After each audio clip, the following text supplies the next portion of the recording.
যে আমরা এই যে পুরা যে ক্ষেতটা ঘুরছি বা দেখছি, আপনি একটা ব্যাপার খেয়াল করবেন যে আখ ফাটা নাই, খুব কম পাবেন। হ্যাঁ, খুবই কম, মানে ঝোপটা সহই, পুরা ঝোপটা সহই সরাই ফেলতে হবে, না হলে আস্তে আস্তে একটার থেকে একটাই পুরা ঝোপটাই আখগুলাকে নষ্ট করে দেবে। বই পড়ে আপনি কৃষিতে আসলে সেই কৃষিতে আপনি শাইন করতে পারবেন না।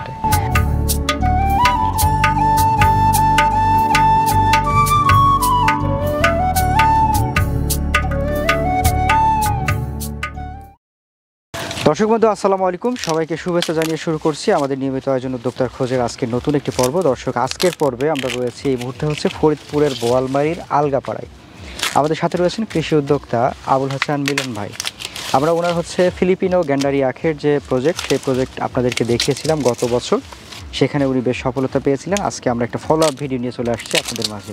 কথা বলা যাক ভাইয়ের সাথে। আসসালামু আলাইকুম। ওয়ালাইকুম আসসালাম। ভাইজান কেমন আছেন? আলহামদুলিল্লাহ, আপনি কেমন আছেন? আলহামদুলিল্লাহ, শুনে খুবই ভালো লাগলো যে ভালো রয়েছেন।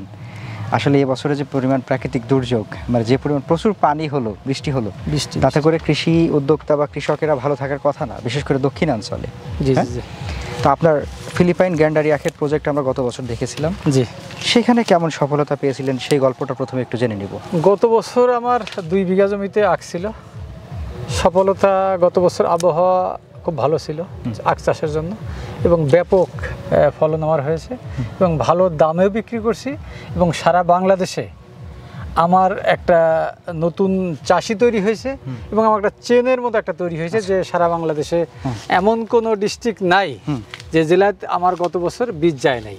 সমস্ত জেলায় কম বেশি অনেকেই, কেউ 10 শতক, কেউ 5 শতক, কেউ 2 বিঘা, কেউ 3 বিঘা, 5 বিঘা পর্যন্ত আখ করছে। আচ্ছা, গত বছর ইন টোটাল সর্বমোট আর কি কত টাকা বিক্রি হয়েছিল, এরকম কোনো হিসাব কি রাখা আছে?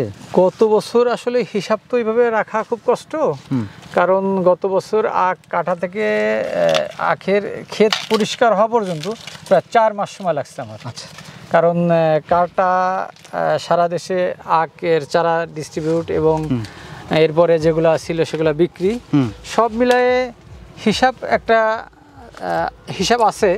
সেটা হচ্ছে 2 বিঘা জমিতে আমার 8 থেকে 9 লক্ষ টাকা চারা এবং আখ বিক্রি হয়েছে। আচ্ছা, তো সেইটা তো টোটালি উঠে গেল, আবার ওই জমিতেই তো আবার বোধহয়? হ্যাঁ, ওই জমিতেও করেছি এবং ওর পাশাপাশি আরও 2 বিঘা জমি বাড়তি করা হয়েছে। এবছরে তাহলে 4 বিঘা?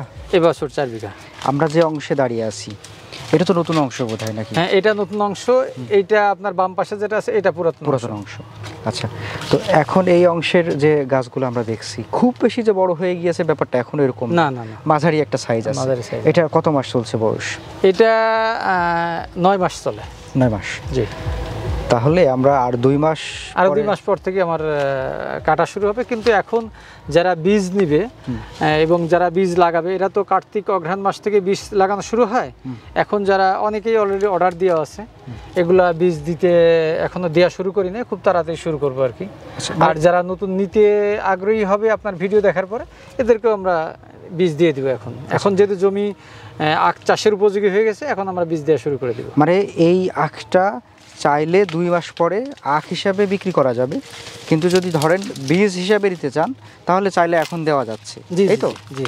আচ্ছা, তো আখের এখন কি মিষ্টতা এসেছে? অনেক মিষ্টতা আসছে। আচ্ছা, এই বছর তো আপনার প্রচুর পানি জমেছিল বোধহয়। হ্যাঁ, বিভিন্ন জায়গাতে দেখা গেছে। আপনার এই জমিটাও যে খুব বেশি উঁচু জমি এরকম না, নিচু জমি। এবং এখনো পর্যন্ত মাটিতে আমরা রস পাচ্ছি, ভিজা আছে এখনো। মানে যে একটা জো হয়েছে এরকম এখন না, এখনো হয়নি। তো সেই হিসাবে এবছরে আখের মিষ্টতা কেমন পেলেন? হ্যাঁ, মিষ্টতা ঠিক আছে, কিন্তু দীর্ঘ সময় প্রায় 6 মাস যাবৎ আখের গোড়ায় পানি ছিল, পানি মানে ভিজা ছিল, পরিচর্যা ঠিকমতো করতে পারেন। এই জন্য আখের গঠন গত বছরের তুলনায় এবছর অত হয় নাই, বৃদ্ধি হয় নাই, একটু দুর্বল। কারণ গত বছর এই সময় একটা আখ 12-13 ফিট হয়ে গেছিল, কিন্তু এবছর যে আখগুলা বড় হয়েছে সেগুলো হয়তো 8-10 ফিট হয়েছে এই 9 মাসের বয়সে। 9 মাসের বয়সে সাধারণত যদি ভালো হয় 9 মাসের বয়সে একটা আখ 10-12 ফিট হয়ে যায়। 10-12 ফিট হয়ে যায়, কিন্তু এবছরে একটু কম হয়েছে পানির কারণে, কারণ পরিচর্যা ঠিকমতো করতে পারি নাই। এই জন্য আপনার এখনো গোড়াটাও বাধাই করা হয়? গোড়াটা বাধাই করা, যে বললাম যে পানির সমস্যার কারণে, প্রচুর বৃষ্টি ছিল, বৃষ্টির কারণে আখের পরিচর্যা ঠিকমতো নিতে পারি নাই। আচ্ছা, গত বছর 2 বিঘাতে মোটামুটি 8 থেকে 9 লক্ষ টাকা বিক্রি করতে পেরেছেন। জি। এবছরে মোটামুটি 4 বিঘা। তাহলে কেমন লক্ষ্যমাত্রা এবার? এবছরও মানে গত বছরের যে ভিডিওগুলা আপনার ইউটিউবে ছিল সেখান থেকে প্রচুর পরিমাণ ফোন আসছে। তে অলরেডি 2 লক্ষর প্লাস চারার অর্ডার আছে। আচ্ছা, গত বছরের ভিডিওতেই। আচ্ছা, তো এই বছর যেহেতু ভিডিও হচ্ছে, এই ভিডিও যদি আবার আপনার চ্যানেলে প্রচার হয় সেক্ষেত্রে আরও প্রচুর পরিমাণ অর্ডার আসবে। আচ্ছা, আচ্ছা। তাতে যদি গত বছরের তুলনায় এবছর বেশি অর্ডার হবে, বেশি অর্ডার হবে বলে আশা করতেছি। আচ্ছা, গত বছরে যখন আমাদের ভিডিওটা প্রচার হলো, অনেকেই যোগাযোগ করলো বা অনেকের সাথেই কথা হলো, কথা বলে আপনার কি মনে হলো যে আসলে এই আখটা মানে কীরকম সম্প্রসারণ, কি আমাদের দেশীয় যে সকল গ্যান্ডারিগুলো চাষ হয় বিভিন্ন জেলাতে উপজেলাতে আমরা দেখেছি, এরকম কি সাধারণ গ্যান্ডারির মতো করে একটা সময় হতে পারে, কি মনে হয় আপনার? অবশ্যই, কারণ কি এইটার একটা সুবিধাজনক দিক হচ্ছে এই আখটার রস শুকায় না, এবং আপনার 15 মাস পরেও যদি আখ কাটা যায় আখের মিষ্টতাও কমবে না, আর আখটা রসও কমবে না, এবং আখটা 15 মাস পর্যন্তই বৃদ্ধি পাবে। সেক্ষেত্রে এটা অনেক বড় হবে।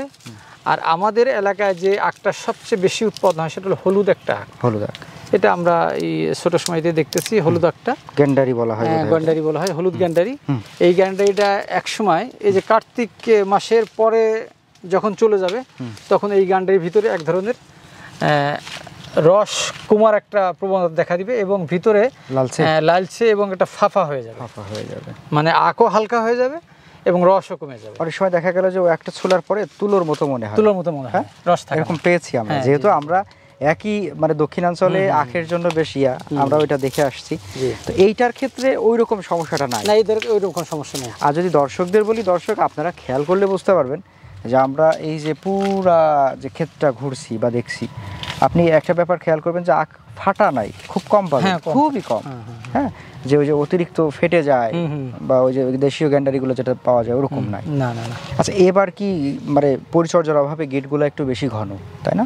এটার গিটটা ঘন হয়, আচ্ছা, কিন্তু ওই যে এবছর পরিচর্যা ঠিকমতো হয় নাই, আর দীর্ঘ টাইম যদি জমিতে পানি জমে থাকে তাহলে আখের বৃদ্ধিটাও কমে যায়, আর বৃদ্ধি কমার কারণেই আখের গিট ঘন হয়ে যায়। তো এই যে পানি চলে গেল, এখন মোটামুটি একটা শুষ্ক মৌসুম আসতে শুরু করেছে, আবার আখও বিক্রির প্রায় সময় কাছাকাছি এসে যাচ্ছে, এখন কি পরিচর্যা নেবেন?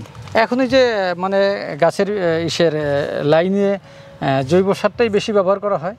জৈব সার দিয়ে মাঝখানের যে মাটিটা আছে মাটিটা গোড়ায় বেঁধে দিব। আচ্ছা, সার দিবেন, তারপর মাটি বেঁধে দিব, বেঁধে দিলেই গাছটা এখন যে মানে যে ঘাটতিটা আছে এটা পরিপূর্ণ হয়ে যাবে।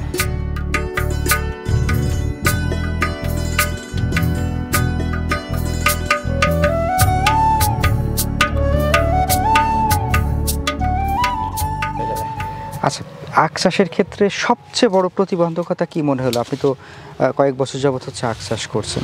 হ্যাঁ, আখ চাষের ক্ষেত্রে সবচেয়ে প্রতিবন্ধকতা যেটা, আখের জমি একটু উঁচা জমি লাগবে, এবং পানি দেওয়া এবং পানি নিষ্কাশনের একটা সুষ্ঠু ব্যবস্থাপনা থাকতে হবে। আচ্ছা, যেমন আপনার যখন মাটিটা শুকিয়ে যাবে তখন জমিতে পানি দিতে হবে, আবার পানি বেশি হলে যাতে পানিটা বেরোয় যাইতে পারে সের একটা ব্যবস্থা থাকতে হবে। আচ্ছা আচ্ছা, তাছাড়া অন্য কোনো এমন কোনো রোগবালাই নাই? যেরকম আমরা বিভিন্ন সবজির ক্ষেত্রে আমরা দেখে থাকি যে অনেক সময়, বা ধানের ক্ষেত্রেও দেখে থাকি ব্লাস্ট রোগে ধরে, যেরকম উদাহরণস্বরূপ বলা যায়, এরকম কি কোনো রোগ আছে যেটা আক্রমণ হইলে বা ভাইরাস আক্রমণ হইলে পুরো ক্ষেতটাই নষ্ট হতে পারে? না, এটা কোনো সমস্যা নেই, কারণ একটা আখের সেটা হলো কি মাজরায় এক ধরনের মাজরা আছে, আখ তো মিষ্ট জিনিস, এই মিষ্টির কারণে আখে মাজরা ধরে, এই মাজরাটায় ওই ওর মাথার দিয়ে ঢোকে, উপর থেকে ঢুকে এই যে নরম যে অংশটা আছে এই অংশটা কেটে দেওয়ার পরে এখান থেকে আখটা নষ্ট হয়, কিন্তু নিচের অংশ নষ্ট হয় না, আখের বৃদ্ধি বন্ধ হয়ে যায়। তাছাড়া আখটা নিচেরটা ঠিক থাকে, যদি এটা লক্ষণ দেখা দিলে যদি আপনি আখটা কেটে ফেলেন তাহলে আখটা খাওয়াও যাবে। আচ্ছা, মানে উপরের অংশ ফেলে দিয়ে খাওয়া যাবে। আর একটা রোগ যেটা হয় সেটা হলো পচন। এই পচনটা যদি কখনো, এই দেখেন এইখানে আমার আখ আছে 1 2 3 4 5 6টা আখ আছে, এই 6টা আখের ভিতর যদি একটা আখে দেখেন যে পচন লাগছে তাহলে এই পুরা 6টা আখ এখান থেকে সরাই ফেলতে হবে। মানে ঝোপটা সহই, পুরা ঝোপটা সহই সরাই ফেলতে হবে, না হলে আস্তে আস্তে একটার থেকে একটাই পুরা ঝোপটাই আখগুলাকে নষ্ট করে দেবে। সর্বশেষ কিছু বলবেন আমাদের দর্শকদের? সর্বশেষ আসলেই ছোট বড় যত উদ্যোক্তাই থাক বা যত চাষিই থাক, তাদেরকে যেটাই করতে হবে একটু দেখে শুনে বুঝে করতে হবে। কারণ আমাদের জমি কম, জনসংখ্যা বেশি। জনসংখ্যা দিন দিন বাড়তিছে, জমি দিন দিন কমতিছে। এখন এই অল্প জমিতে আমার বেশি উৎপাদন করতে হবে।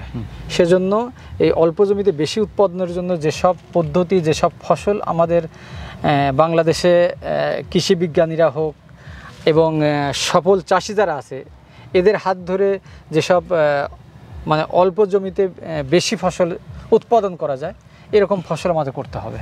তা না হলে আমাদের খাদ্যে ঘাটতি থেকেই যাবে। কারণ ৭৪ সালে আমার জন্ম না, কিন্তু ৭৪ সালে আমাদের বর্তমান সময়ের থেকে অনেক বেশি জমি ছিল, জনসংখ্যা কম ছিল, তাতেও আমাদের দেশ দুর্ভিক্ষ হয়েছিল। ৮৮ বন্যার কারণে দুর্ভিক্ষ হয়েছিল, কিন্তু ৭৪-এ বন্যার থেকে আমাদের ফসল উৎপাদনই হয় নাই। এই জন্য এখন আমাদের প্রযুক্তি নির্ভর। আমরা মোবাইল তো আমাদের প্রত্যেকের ঘরে ঘরে আছে, যে সমস্যাই হবে সাথে সাথেই সার্চ দিলে সমস্যার সমাধান আসবে এবং সেটা দেখে শুনে তারপরে আপনাকে অ্যাপ্লাই করতে হবে। এই জন্য আপনার ভালো ফসল একজন ভালো কৃষককেই উদ্বুদ্ধ করতে পারে, একজন ভালো কৃষি উদ্যোক্তাকেই স্বাবলম্বী করতে পারে, একজন ভালো উদ্যোক্তা থেকেই দেশ স্বয়ংসম্পন্ন হতে পারে। এই জন্য আমাদের দেখে শুনে বুঝে যে ফসলই করি ওটা করতে হবে। মানে ওই মানুষের কথায়, মানুষের বিভিন্ন ওই যে দেখাই যায় প্ররোচনায় পড়ে আমরা যাতে ক্ষতিগ্রস্ত না হই। যেমন আমি বলবো যে আমার কাছ থেকে যারা বীজ নেবেন, এরা যদি আমার আশেপাশের ডিস্ট্রিক্ট হয়, কারণ আমার বাড়ি ফরিদপুর, এদিকে মাগুরা, যশোর, নড়াইল, রাজবাড়ী, মানিকগঞ্জ, এসব যারা কাছে কাছের লোক আছেন, এরা আখ করতে চাইলে সরাসরি আমার খেতে আসেন। আমি কিভাবে কষ্ট করে এই প্রজেক্টটা দাঁড় করছি আপনি দেখেন, দেখে আপনার একটা অভিজ্ঞতা আসবে, তখন আপনি লেগে পড়েন। সেটা আপনি যতটুকুই করেন। আমি ২ বিঘা থেকে শুরু করছি, এবছর আমি আখ করব ৪ বিঘা আমার আখ আছে। এবার প্রজেক্ট সর্বমোট আমার প্রজেক্ট দাঁড় হচ্ছে ১৫ থেকে ১৬ বিঘা। শুধু আখ না, আমার আরও ভ্যারাইটিস চাষাবাদ আছে। তো এটা তো আমি বুঝে শুনেই করতেছি, কারণ আমার ২২ সাল থেকে আমার কৃষিতে যাত্রা শুরু।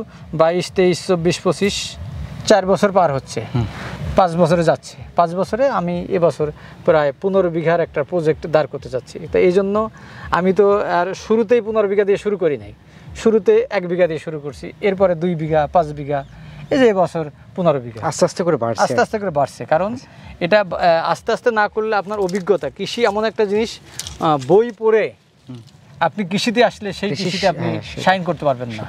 আপনাকে মাঠে আসতে হবে, খেতে আসতে হবে। মানে ওই কৃষি নিয়ে যারা গবেষণা করছে প্রত্যেকেরই কথা যে আপনি যদি কৃষক হতে পারেন তাহলে আপনি কৃষিতে শাইন করতে পারবেন। কারণ আপনি প্রতিদিন সকালে আপনার জমির কাছে আপনাকে যেতে হবে, জমির কী সমস্যা আছে, জমির ফসলের কী সমস্যা আছে, যেটা স্বচক্ষে আপনাকে দেখতে হবে।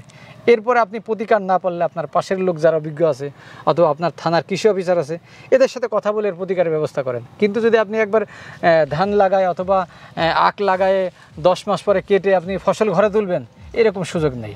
আপনাকে প্রতিদিন খেতে আসতে হবে, ফসলের সাথে আপনাকে কথা বলতে হবে, এরপরে আপনি বুঝতে পারবেন যে ফসলের কি চাহিদা আছে। সেটাই।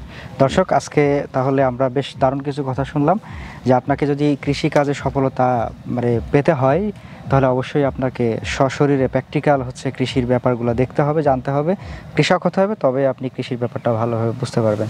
তো ভাইজান, এই রোদ গরমের মধ্যে অনেক কষ্ট করলেন আমাদের সাথে থেকে। আপনি অনেক দূর থেকে আসছেন ভাই, আপনাকে অনেক ধন্যবাদ। কারণ আপনার বাড়ি আর আমার ক্ষেতের ডিস্টেন্স অনেক, প্রায় এই লং টাইম সময়, এবং আপনার মতো একজন লোক সারা বাংলাদেশে ঘুরে এই প্রতিবেদন কালেক্ট করেন, তা আমার তো একটা সৌভাগ্য যে আপনি সেই নড়াইল থেকে ঝিনাইদহ থেকে কষ্ট করে এখানে আসছেন। না, আপনারা আসেন বলেই আমরা আসবেন, কারণ এই যে এবার প্রজেক্ট যেটা আছে, আগামীতে প্রজেক্ট আরো বাড়তিছে, আপনাকে আমরা সবসময় পাশে পাই, ইনশাআল্লাহ পাশে চাই। ইনশাআল্লাহ। আপনাকে ধন্যবাদ। আসসালামু আলাইকুম।